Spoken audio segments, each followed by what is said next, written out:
Hey guys, it's Theo, and today I'm actually in my kitchen. That's because today we're gonna make the first video of my Cooking with Theo series.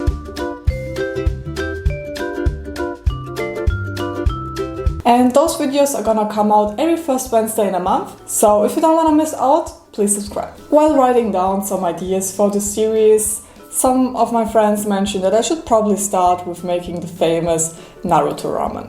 As an anime fan myself and a lover of Japanese food, this is probably gonna be the best start. So I'm very excited to try this out. I hope this video is gonna be fun to watch. Let's start. We will start by making a chashu meat the night before. If you want to skip this step, jump to the next chapter. If not, you will need some soy sauce, mirin, pork belly, sugar, Japanese sake, garlic, ginger, spring onions and regular onions. We will start by cooking the pork with some oil from all sides till it gets a nice color.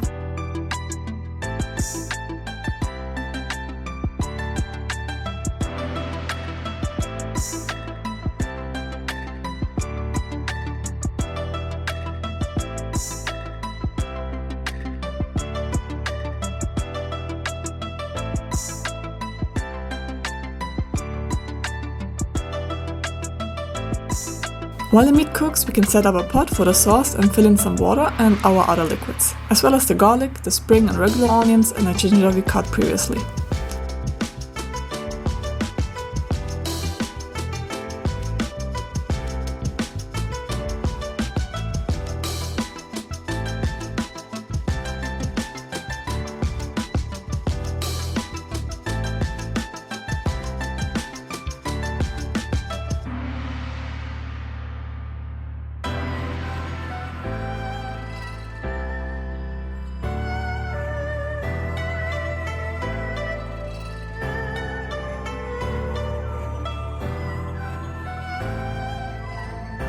And let it all simmer for a while until it starts boiling and our meat is ready to be put inside.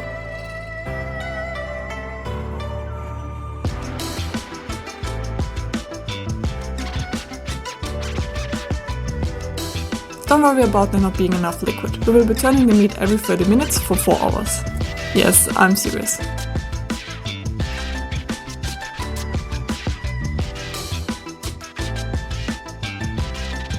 After that, we can prepare our ramen eggs. For that, just boil some eggs for 6 minutes or until they are soft boiled. I used an egg cooker for that, but that's not necessary.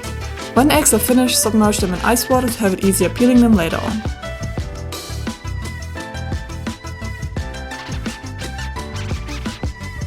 I'll put them in a container that has a lid, because if I'm putting some sauce on top of them, let it will cool for a while, we will put them in a refrigerator overnight to marinate.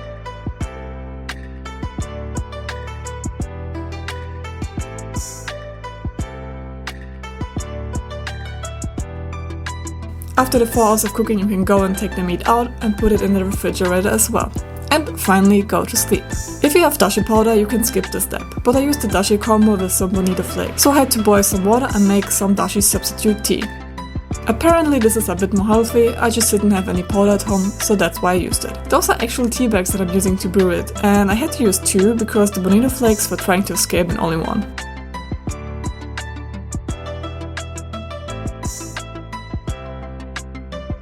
After pouring hot water over it, I'm letting it sit for an hour till my broth is ready.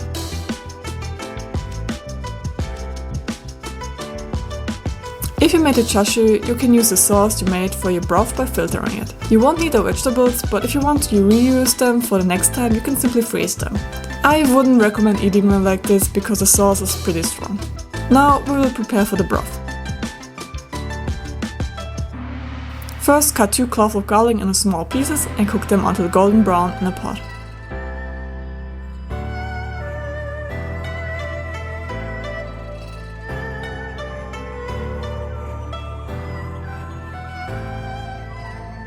After that, pour your chicken broth in the pot and let it all boil. When it's boiling, you can put your dashi powder or tea in it and add some more soy sauce, a bit of chili bean paste, the sauce from the chashu and sugar and let it all boil again.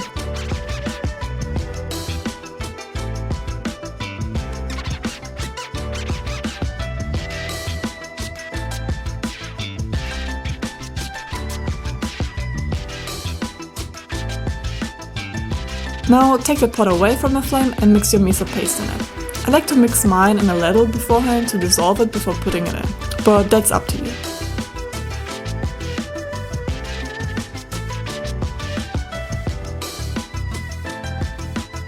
After that, just put it back on a hot plate and let it all boil again.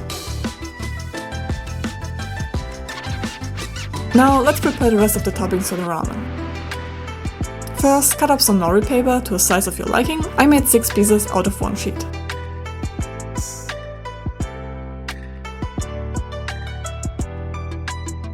Then we will cut up some more spring onions. Don't be like me and use them all up for the sauce and have to go grocery shopping again the next day. Be smart and save some for the topping.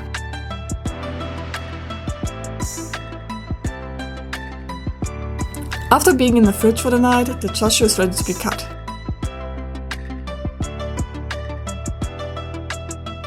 Try making thin slices so that it's easier to eat them.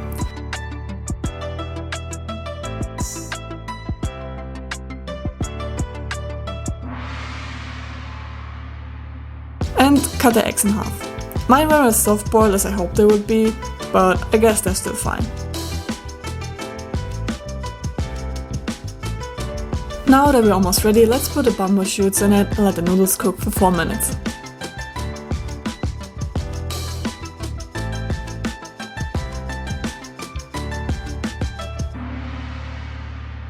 After they're done cooking, rinse them in cold water to make sure that they don't get too soggy too fast when eating.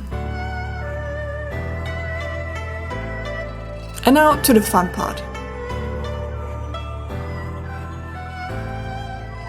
I would recommend getting a bowl for ramen because soup plates are not deep enough for all the toppings. Because the noodles, eggs and the meat are cold, try using boiling hot broth to make sure that it's still hot when eating. At least I like it better that way.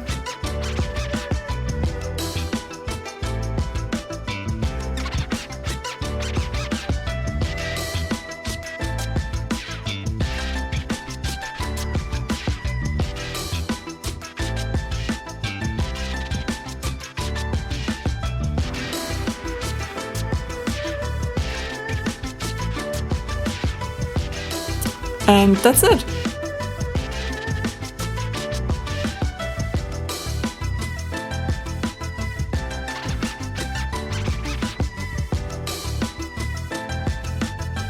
So yeah, that's all for today's episode. I hope it was fun watching. I at least had a lot of fun making it, even though it was very time consuming, especially making the meat. So if you want to try it out, I put all the ingredients in my description box. And if you kind of want to read it, I made a recipe on my website, so please check that out as well. If you enjoyed this episode, please leave a like. And if you don't want to miss out any further videos, please consider subscribing. Thank you all for watching and I will see you all next week. Ciao!